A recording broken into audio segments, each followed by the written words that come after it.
Shana Tova, everyone, to a sweet and good new year.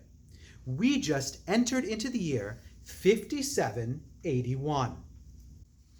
Now, it might seem odd that one of the first things that we do in the new year is to say, I'm sorry. But that is our tradition. We look at this past year, find ways in which we erred, that is to say, did something bad, and then say, I'm sorry. However, being sorry, of course, isn't just saying that you're sorry. We also need to make a change.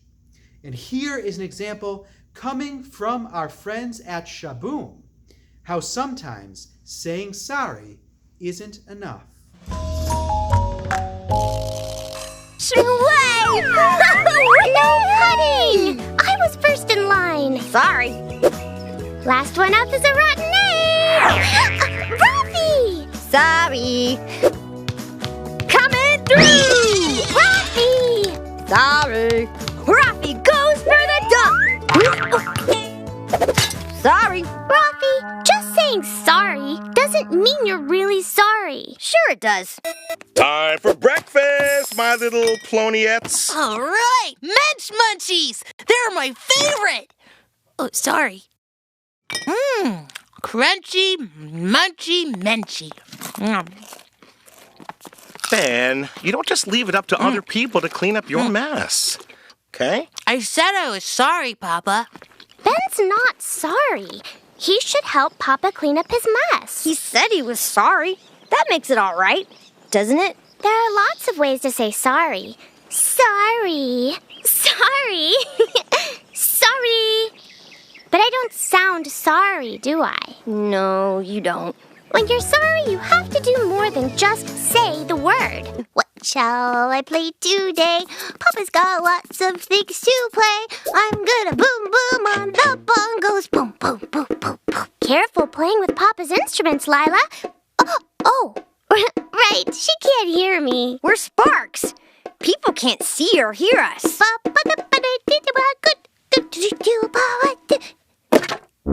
Oops. Lila, you okay? What was that sound? Oh no! Papa loves his bongos!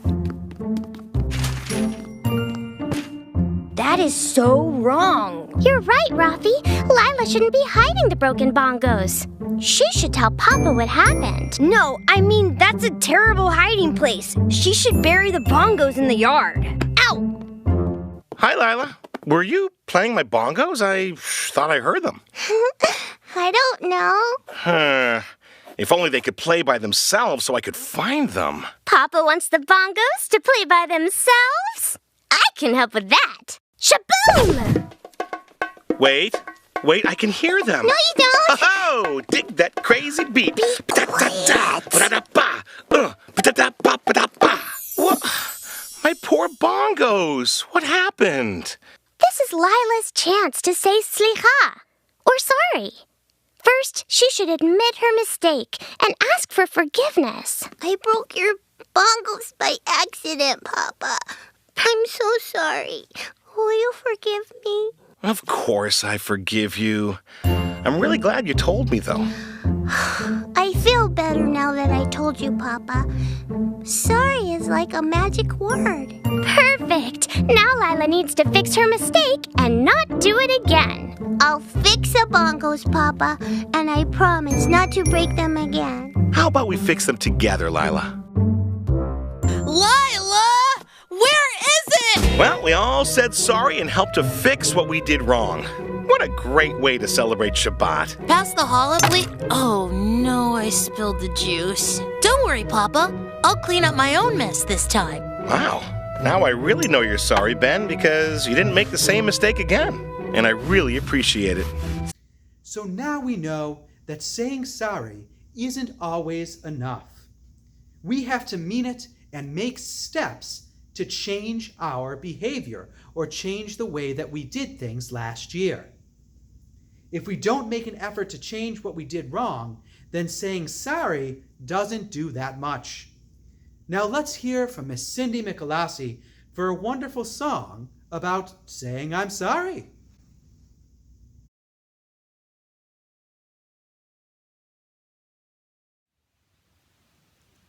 One thing that Yom Kippur teaches us is that it's important for us to be able to say, I'm sorry, and to promise to try to do better next time.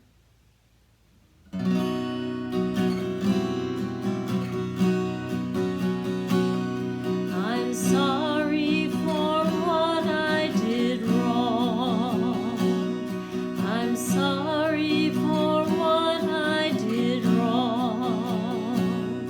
I'll try to be caring, more loving and sharing. Forgive me for what I did wrong.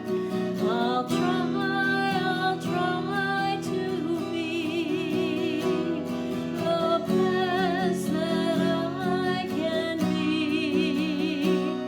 I'll try with all of my might to do what I know is right. I'll try to be the best that I can be. I'll try with all of my might to do what I know is right.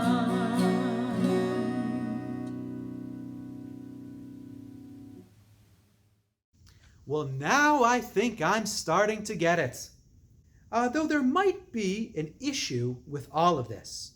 One issue that comes with saying I'm sorry is, what if you have nothing to say you're sorry for? Well, there is someone that I know named Sarah who we'll hear about in that exact same problem. However, if we think about it, I know we can all find something to say I'm sorry for. But take it away, Sarah. This is Sarah. Sarah lives in a house with her brother, her mother, her father, and her dog, Falafel. On Rosh Hashanah, Sarah and her family went to the synagogue to attend Rosh Hashanah services. During the services, Sarah read from the Machzor, or the High Holiday Prayer Book. In the Machzor, she learned about the 613 commandments, or good deeds. One of those good deeds was to say, I'm sorry, between Rosh Hashanah and Yom Kippur. However, Sarah had a problem. She had been really good all year, and therefore had nothing to say I'm sorry for. But then she had an idea. She would find a way to do something bad, and then have something to say I'm sorry for and do the commandment. After services, Sarah, her mother, her father, and her brother all went back home. Waiting for them at home was a delicious meal of turkey and pie and, of course, apples for a sweet new year. Sarah's brother decided to pick up and have a bite of one of those apples. Sarah thought, this is my chance where I can do something bad. So she hit the apple out of her brother's hand and it fell on the floor. Her father said, you should say you're sorry, which of course is what Sarah wanted. However, when the apple fell on the floor, a worm came out of it. So, instead of having to say she was sorry, her brother said, thank you so much, otherwise I would have eaten that icky worm. Sarah then said, you're welcome, but did so begrudgingly. The next morning, Sarah's mother was getting ready for work. Sarah thought, this is another chance that I can be bad. Sarah's mother always had a cup of coffee before work. Sarah thought that she would put in some salt in her mother's coffee to make it taste terrible. She snuck into the kitchen and put the salt in her coffee. Her mother took a sip and sloshed it around in her mouth. She made a weird face, and after sloshing it around, she said, Sarah, did you put something in my coffee? Sarah was very excited to say yes, she did, because it was a chance that she now had to say she was sorry. Sarah's mom, however, said, it's delicious. Thank you so much for putting that in my coffee. Sarah was confused, and she looked down at the bottle and she saw that the salt she had was actually sugar. Her mother said, "A sweet new year to you too, Sarah." Sarah said thank you, but did so quite sadly. The days got closer and closer to Yom Kippur, and Sarah had nothing to apologize for. One morning she had an idea. Her father always read the newspaper every morning. So she decided to wake up very early one morning with the sun. She went and got the newspaper, and on top of it, she drew a big picture right over all the stories.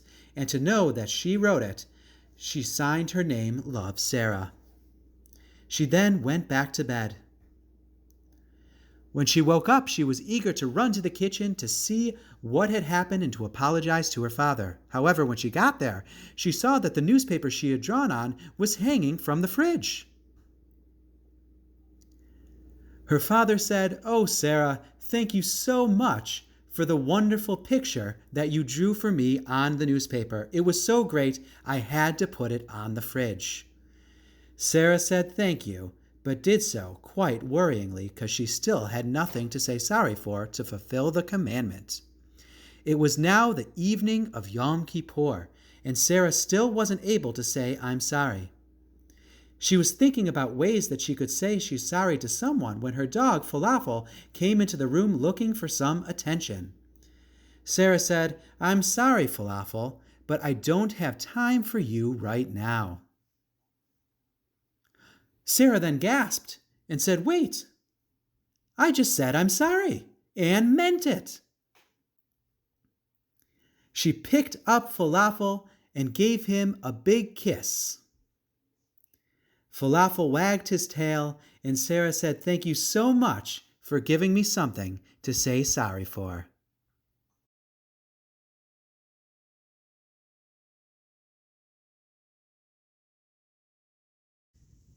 Now that was a great story, if I say so myself. I think that we all have pets that we can say sorry to from time to time. But I want to take a moment to think about some of the rituals that we do on Yom Kippur. Now, one of the most popular rituals we do, or should I say don't do, is eat. We fast on Yom Kippur. Now, we do this to show that we're sorry for all the things that we did wrong this past year. Now, we also do it so we can hear the collective rumble of all the Jewish people's stomachs on the holiday. In fact, I think one might be coming. Whoa. That was a big one. But here's a little video about cooking some Yom Kippur treats.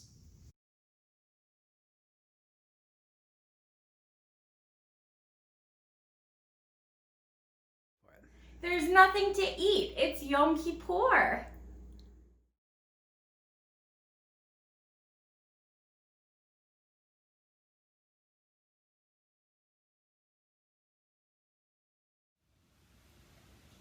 On the eve of Yom Kippur, we hear a very ancient prayer called the Colenadre.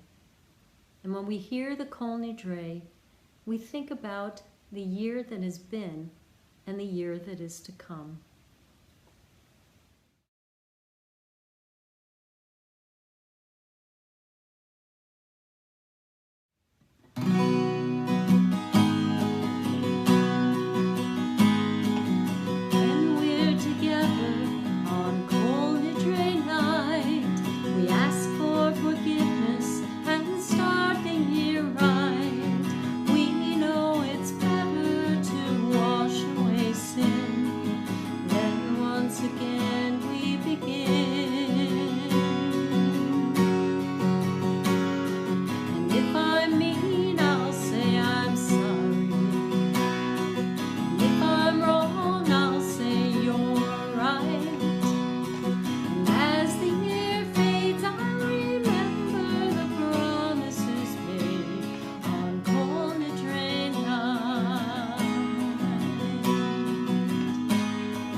another ritual that we do on the holiday is called vudui, or a confession. Now, in order to know what we did wrong, we have to think about everything that we did this past year. Now, of course, there are going to be some things we'll find that we did very right, but thinking for everything that we did wrong, we want to know what it is and name it so that we know what we can do better for next year. Now, once it was also a tradition to place all our sins on a goat. Now, this became, of course, the scapegoat that had all the sins of the Jewish people. Now, we can, of course, try this for this year, but I think we should actually check in and see what the goat thinks first. So, Mr. Goat, what do you think about all this? Oi, I got my own sins to worry about this year. I can't take on yours as well. For instance, I knocked over a lantern and blamed the cow. Okay, fair enough. So today, we've learned about Yom Kippur and how we observe this holiday. Now, it's still a holiday. We are celebrating the new year. And that's why we'll end today with the song wishing everyone a Shana Tova. Take it away, Cindy.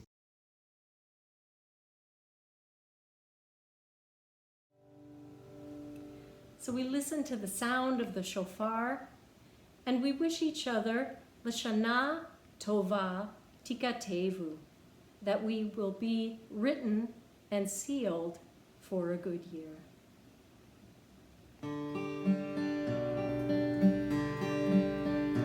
L'Shana Tova Tikatevu, L'Shana Tova Tikatevu, Tikatevu, V'techatemu, L'Shana Tova Tikatevu, L'Shana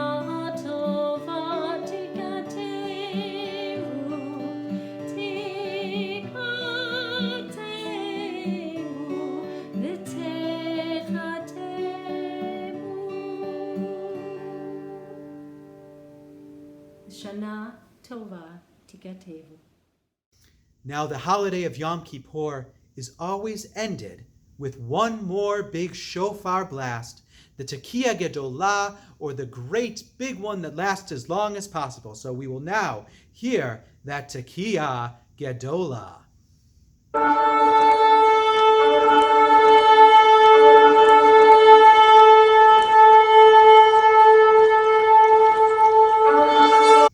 Shana Tova